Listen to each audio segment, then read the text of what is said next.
Welcome to this edition of the Unathletic, everyone. I'm your host, Ben Friedel, and alongside me, as always, Nate Wiggins. What is going on, my man?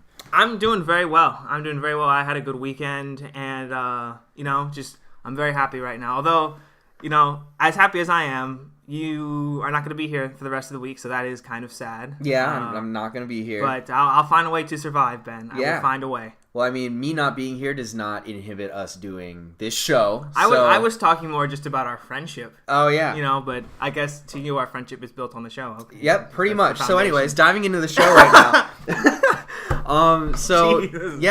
Every week we basically just want to come to you guys and just talk about the sports and stories that we want to talk about. So, newsflash, you're going to get a lot of soccer today. That's just something that is...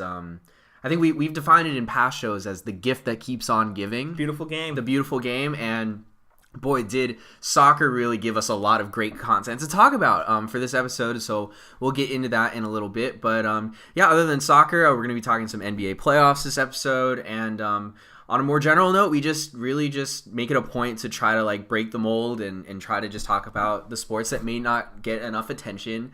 If you're watching, not to throw specific people under the bus, but Skip Bayless, you already heard in the intro, but we're not a fan of Skip. He is the one word to describe Skip Bayless, Nate. Insane. Yeah, pretty much. So that guy, he needs to open a book, as you would say, Nate, definitely. Yes. But anything I missed? We just going to jump right in? Let's go on. All right, right on. So the world of soccer, European soccer specifically, I think has been super wild over the past week and a half.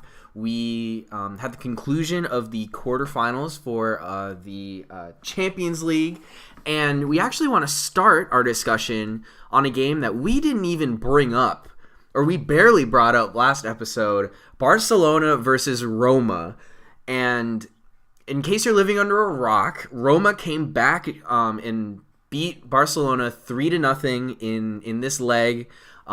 Basically dethroning Barcelona and escaping because they were really down in the first leg. They were down 4-1 in the first leg. I mean, Nate, we completely overlooked this on our last episode. I mean, how could we have overlooked a Roma side who clearly had the quality to just come back and take it to Barcelona? Yeah, but can you really blame us or anyone for looking over Roma? I mean, they lost the first leg 4-1, and last time I checked, Barcelona has this player named Lionel Messi, who's pretty damn good. That guy. And but just looking at the match overall, I think that Barcelona showed a problem that something that Argentina has faced in the past, and that is when Messi does not play well, the other players on the team do not step up. And, that's been one of the concerns with Argentina.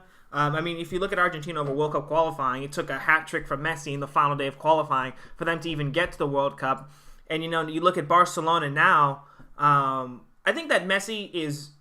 for as great as he is, you cannot expect him to be absolutely amazing every single week in, week out, every single match. Eventually, he's going to have days where he's just not as good as he normally is. But you expect the Luis Suarez's and those type of players, the Andre Iniestas, to pick it up. And those guys clearly did not. They just did not have it in that second leg against Roma. But, we were talking about Barcelona. Let's give all credit. We got to give all credit to Roma. Because tactically, they were the better team over two legs, and they got that crucial away goal at the new camp from Edin Dzeko, just to show that even when you're down 4-0, you get that away goal because that'll give you actually a chance going back into the second leg at home. Yeah, and two of those goals that they gave up in that first leg were own goals. So it really, that 4-1 scoreline was not an accurate way of showing how Roma played in that first leg, and so they really came in that second leg and said, you know what, we have absolutely nothing to lose. Let's just go out. Let's take it to Barcelona. Let's see what happens.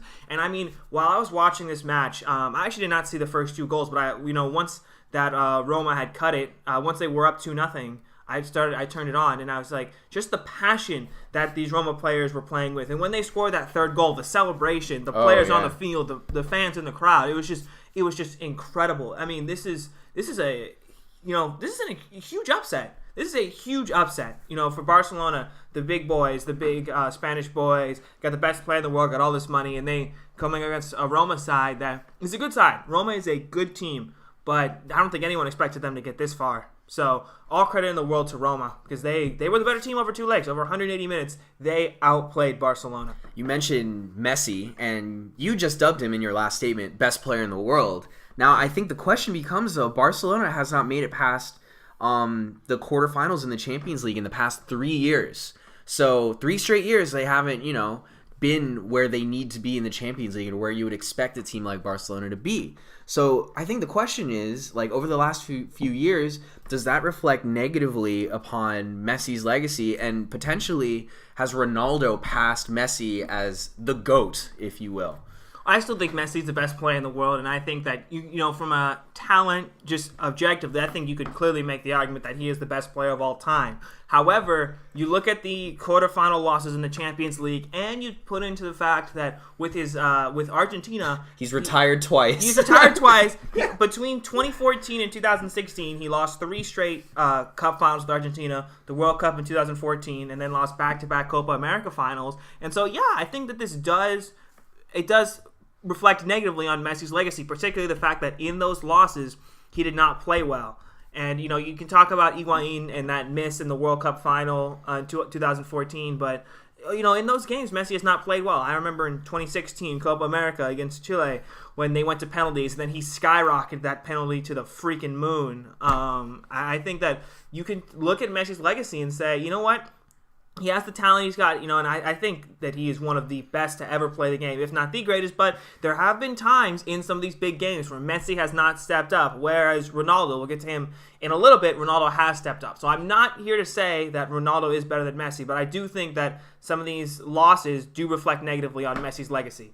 Got it, yeah. So I think in my opinion, I don't know. I think objectively, talent-wise, I think you were right to say that Messi, with just God-given talent, is the greatest we arguably have ever seen. Because I think if you look in contrast, Ronaldo just is getting every cent out of his body, essentially, and is just a physical force and in the best shape, arguably, of any soccer player in the world. And we were comparing him to LeBron James, being 33 years old. I believe LeBron is 33. LeBron's also 33. Yeah, so they're the same age, and I think at the same level of dominance. I think so, yeah. In their respective sports, and culturally also just icons of the game and whatnot. But I think Ronaldo has probably had to work harder to be as good as he is. Whereas Messi, he's a smaller guy, but I think that's just a God-given gift that he's just so incredible at football. But I do agree with you that 3 straight Champions League quarterfinal losses. Barcelona, they brought in Philippe Coutinho, they brought in Dembele, and, I think the question becomes, where do they add from here? And if you look at their roster objectively, their roster is set to win the Champions League. It doesn't look like they have a lot of holes. So it's how do they make this next step? Is it a managerial thing? Is it player personnel? What do you think, Nate? I don't know. Because we can look at Barcelona and say that they got eliminated in the Champions League, but let's not overlook the fact that they are unbeaten in La Liga. Yeah. And I know it doesn't look, for a Barcelona fan, they may feel like this hurt right now, and even Luis Suarez said it on Saturday after their match. He said that, I'm trying to remember the quote. He said, the fans, they're upset with us. It was a weird environment at the Camp Nou, and that people were still hurting from the Champions League loss, and that winning La Liga means nothing. That's what Luis Suarez said on Saturday. And I think that that's a bit of an overreaction, how people are very in the moment. You and I have talked about the knee-jerk reactions in sports and overreactions, and I think that at the end of the season, Barcelona fans are going to look at this and say, hey, if they do go unbeaten in La Liga, hey, we went unbeaten. They just set the record now for the longest unbeaten streak in La Liga, going 38 straight games now. So I think when we look at Barcelona, they do have the pieces to win the Champions League, and I'm not even sure that they really even need to add. People talk about maybe a Griezmann coming in, but where does Griezmann fit in? Mm-hmm. You got Coutinho, you've got Dembele. I know Iniesta's on his way out, so you can stick in a Coutinho or a Dembele. Where do these guys? Where does a Griezmann, if he comes in, where does that guy fit in? I think that with Barcelona, it's the problem is that they have too many players. But that's not really a problem. It's just that's a problem that I would love, Dortmund to have or someone. So with Barcelona, it's not even, I don't even know if it's player personnel. I think it's just, they just for some reason cannot get over this hump. And I thought this was going to be the year, Because last year they lost to Juventus. This year I thought, okay, Roma, they're going to get the job done, and they still were not able to get it done. Yeah, and but all credit to Roma. Yeah. As we said, that was we're talking about Barcelona, but Roma. I mean, that's a Cinderella story. I believe it was Manolas who scored that header at the end of the game, and his reaction was just unbelievable. Just running over to his coach and just like screaming into the crowd. It just showed how much that means to a club like Roma. And for me, it's refreshing to see teams like Roma and see teams like Liverpool, who we're going to get to in a second, getting into the semis of the Champions League, because I feel like oftentimes in soccer, it can be kind of the same script. We got Real, we got Bayern, we got Barcelona, and then probably one other team, and then that's kind of all we got. But this year, definitely the Champions League has been, upset city in a ways, and albeit Real Madrid and Bayern are still in the race, it's been really exciting thus far. And I mentioned Liverpool, so Roma actually are going to draw Liverpool in the semifinals. So either Roma or Liverpool are going to make the Champions League final, which I think is really special. And I was actually listening to Arsenal Fan TV, and they were talking about this, and then for them, that really just harkens back to like the 1980s. Like teams like Liverpool and Roma were like the Barcelonas and the Real Madrids in the soccer world. So we're almost seeing a revival in soccer culture in that way. But so we have Roma, Liverpool in the semis, and Liverpool dispatched Manchester City, the seemingly invincible, quote unquote, Manchester City by a score of 5-2 over 2 legs. So they pretty much clearly won that tie. They were clearly the better side. And Nate, I mean, you called this. You thought Liverpool was going to go through, but the second leg, it looked like kind of like a similar story to the first leg in terms of Liverpool dominance. You know what? If you look at the scoreline, you would say that, but I don't think that was the case. I mean, if you look in the second leg, Manchester City scored just 2 minutes into the match, Gabriel Jesus. And while I was watching this, I was watching it on my phone, and it looked to me like the Etihad was going absolutely insane. And then they had Manchester City had another goal disallowed, probably wrongly, right before the end of the first half. And so this really had Liverpool fans sweating up until the 56th minute, when that man, Mo Salah, scored, and then in the 77th minute, Bobby Firmino scored to put this tie away for Liverpool and send them to the Champions League. How about Mo Salah, though? Oh, my gosh. How about my man of the week, Mo Salah? I mean, this guy is just he is on a whole nother level. It is just insane what he's doing. Last Saturday against Bournemouth, he actually scored his 30th Premier League goal and his 40th goal in all competitions. That is absolutely insane. 40th goal on all competitions. I believe he's the first African to score 30 Premier League goals. And this is a guy who was with Chelsea back in 2016. And Jose Mourinho said, "Come back to me when you're a real footballer." I would say that he's a real footballer now. Yeah. So let that be a lesson, kids. Never give up on your dream.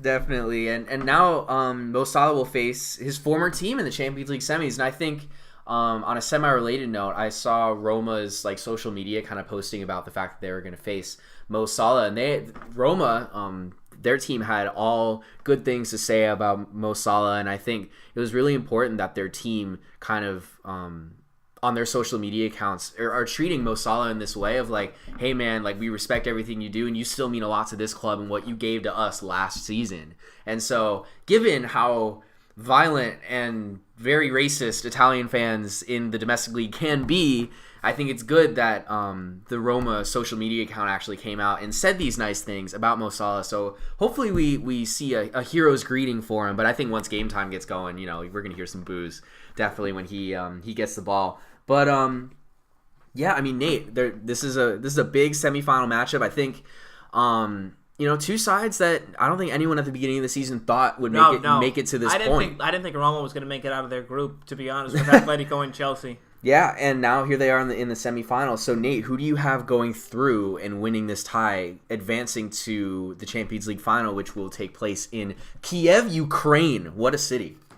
Have you ever been to Kiev? Or are you I have just not been to okay. Kiev, but right. I don't think I ever will. But yeah, that's where they're playing. I'm gonna go with Liverpool. I think that we have talked numerous times on here about the Liverpool attack of Sadio Mane, Bobby Firmino, and Mo Salah combined for 82 goals this year between the three of them. That is insane, and I think that attack, as good as Roma is, and particularly as good as they were defensively in that second leg against Barcelona, I think that attack of that trio was just too much for Roma. So Yeah. I got Liverpool going through. Okay, I think I also have Liverpool. In my world, I think Roma would be playing either Bayern or Real Madrid. I would have liked to see both of those teams on either side of the draw so that we could potentially have one or two upsets, and then I would have loved to see this as the final, honestly. I think because I think for me as a fan and across any sport, I like it when teams who aren't expected to make it to the final are there. And it would have just been so exciting to see them both in the final. However, that is not the case, and I realize I'm speaking very hypothetically. So I think I'll have to go with Liverpool. I think that attack is just going to be too much for... And I think that's the exact same thing that we were kind of saying about Manchester City in respect to Liverpool. Liverpool's attack, arguably right now, best in the world. I would maybe even say unequivocally best in the world. I would say unequivocally, This attack, and especially their form...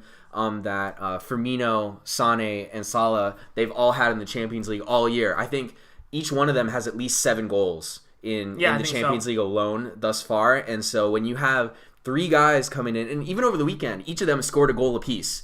And so, they're sharing the level a little bit, trying to keep confidence up. And, I think Jurgen Klopp has his team at an all-time high in terms of confidence. And I think, but I don't know. I don't think this is going to be...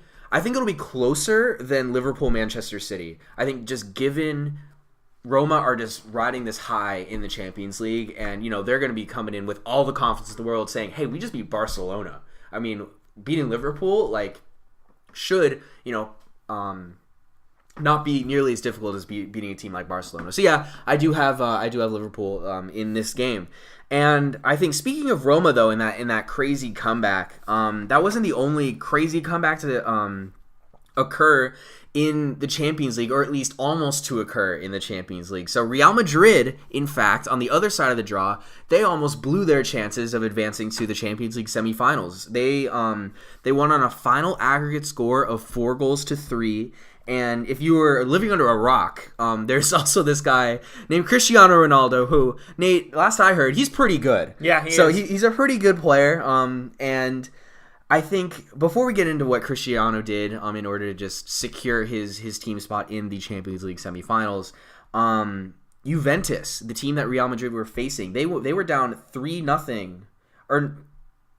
They lost the first leg 3-0. Lost the first leg 3-0. That's right, and then at home too. Yeah, so that's 3 away goals to overcome for a team like Juventus, and so going into the second leg, they faced a huge uphill battle in Madrid of all places. So we last week we said they were done. They were I gave done. Them no chance. They were buried. We even predicted that Real maybe could win this game 2-3-0, and then it would be like a 6-0 aggregate, and then that would have just been a really kind of sad way for Juve to go out, but they really put up a fight. They defied all of our expectations, and they came all the way back to tie this tie by scoring 3 unanswered goals, and then so then it was a 3-3 aggregate score. Each team had 3 away goals, so if the score held there, it would have gone into extra time. And until Benatia, who's I believe a right back for Juventus, kicked Lucas Vazquez arguably in the face from behind, winning a penalty for Real Madrid in extra time. And Gigi Buffon was furious at this call, went up, started arguing with the ref. The ref showed him a straight red card and then sent off Gigi Buffon for I think is going to be his very last Champions League game ever. And yeah, so up stepped Ronaldo, and he buried the penalty, kind of as close to a walk-off as you'll see in soccer, because it took like 5 or 6 minutes to kind of clear everyone out and have them stop arguing with the referee. And so by the time it was the penalty occurred with like the 92nd minute in stoppage time, but he didn't end up taking the penalty until like the 98th minute. Yeah. And so at that point, you can't let the game run much longer than that. So he essentially took the penalty, and then it was game over. Ronaldo buried it, and then Real Madrid were moving forward. And I think the key part of all of that chaotic story is the penalty and whether or not it actually was a penalty. So Nate, in your estimation, was it a penalty? Yeah, I think it was a penalty. Look, when you come over someone's back in the box, and also your cleat ends up near their face, in my mind, that is a penalty. And people can argue about it and whatnot, but I think that is a clear penalty. What about you, Ben? I mean, I can see how it would be a penalty and how it would be called. I've seen worse ignored, though, I think is my point. I've seen so many like calls that were clearly penalties not called for the sake of the quote-unquote flow of the game and for referees not to inhibit play in that way. And I mean, also, if Real Madrid were on the other end of this, do you think that the call would have been made? Honestly, because it seems like Real Madrid at all times always gets, they always get the call going in their favor. I think that people are going to make that argument, but I'll flip that argument on its head and say people in Serie A will make the argument that Juventus always gets calls and always gets questionable calls that go in their favor. And so I think that, it happened in the Bernabeu. And, people can ask, well, would this have happened if this wasn't Real Madrid in the Bernabeu? I think that is a clear-cut penalty, and so that's why I think that anywhere in the world, whether it's the Champions League, whether that's MLS, whether that's some beer league, I think that penalty is getting called. Beer league. I think that's a fair point, and I think on another note, to address the penalty once more, is just that I think as an entertainment factor for the fans, and maybe this is just me projecting all over this, like, I didn't want that penalty to happen because of the comeback. I didn't want that game to end in a penalty. And so, yeah, I totally get that. I was really excited to see extra time. And so for it to end like that is kind of anticlimactic, but it's, I would rather see a referee call that than ignore it. Mm-hmm. And I think beyond just the penalty, showing Gigi Buffon a straight red right there to finish off his Champions League career, you can't do that to the greatest goalie to ever live. And yeah, but also you can't. If you're Gigi Buffon, you cannot make contact with the referee, and that is for anyone who has ever played a sport. One of the absolute no things that you cannot do is you cannot make contact with an official. It doesn't matter what sport it is. If you touch the official in the NFL, if you touch an official, I believe that's an automatic ejection. I've never seen it in basketball, but I'm sure if a basketball player touches an official in a malicious intent, I'm sure that you'll get a flagrant foul. I think that we talk about Gigi Buffon and was that a penalty? Was that not a penalty? And his reaction, you cannot put your hands on an official, and that was Gigi Buffon's mistake. And he's not the first legend to have his career end like that. I remember Zinedine Zidane and the headbutt in the 2006 World Cup, or Steven Gerrard in the way that his career ended at Liverpool. But the reality is that if you're Gigi Buffon, you have got to be smarter than that. You cannot touch the official in any situation, but particularly in that situation when your team needs you to be in the net to save a penalty. What about those comments that Gigi made after the match? Yeah, those were he was not a fan of what the of that penalty, saying that if the pressure's too much for you as an official, then you need to be sitting in the crowd eating a packet of crisps. That is just very European. Very European, yes. Yeah, and I think he also called him like a dog and some other insults in a directly translated to English seemed very dramatic, but I'm sure in Italian that's like the day-to-day. But, I mean, I think regardless of all the crazy events that happened, just what a game. What a Champions League week. Absolutely. And, I mean, then with all this excitement, we had the other draw that, it seems like not many people were really even paying attention to.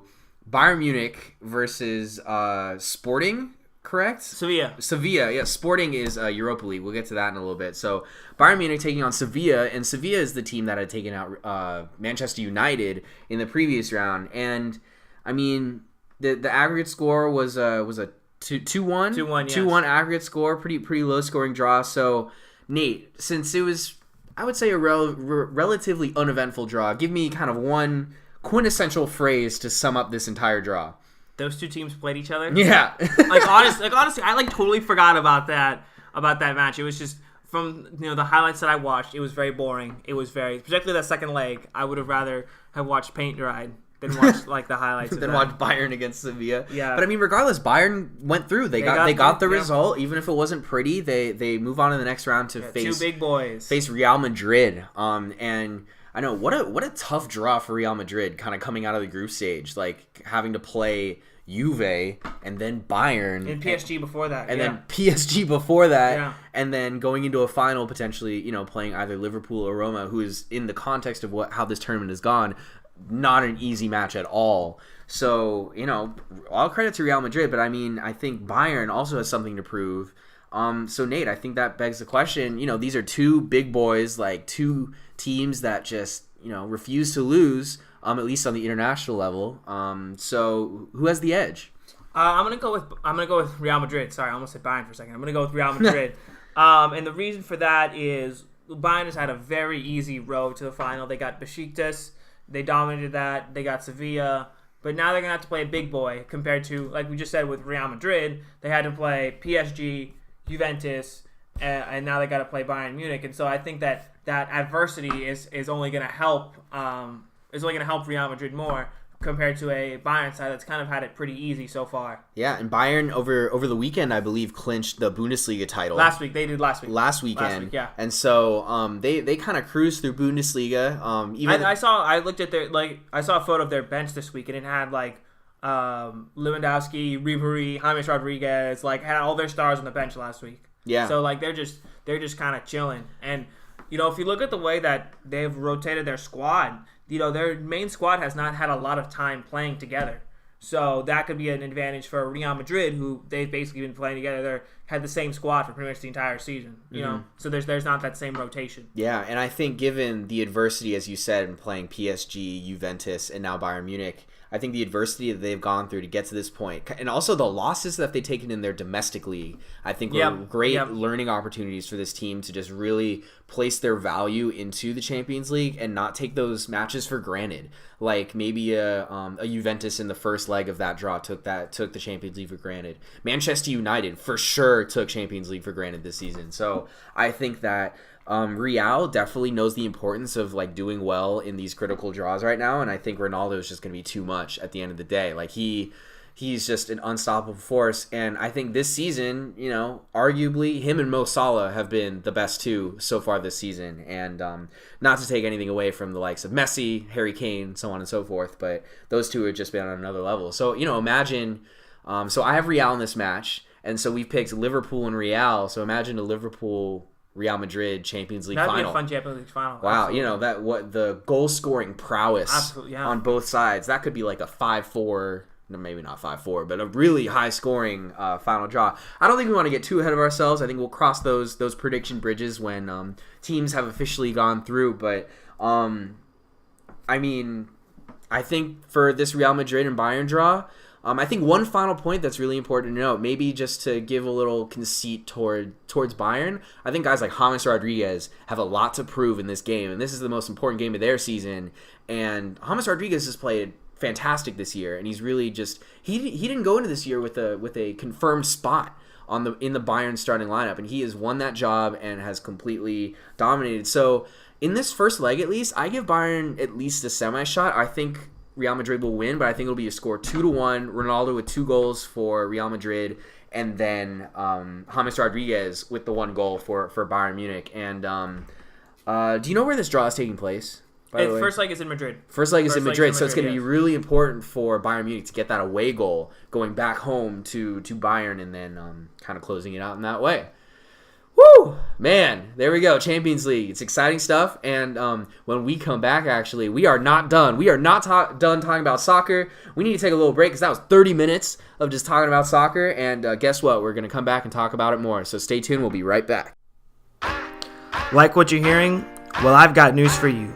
You no longer have to wait a whole week to hear from your favorite sports personalities. Hi, I'm Nate Wiggins, and Ben Friedel and I have got you covered. Give our show, The Unathletic, a sports podcast, a listen. We release new episodes every Monday and are committed to bringing you the best content. That's right, the very best content.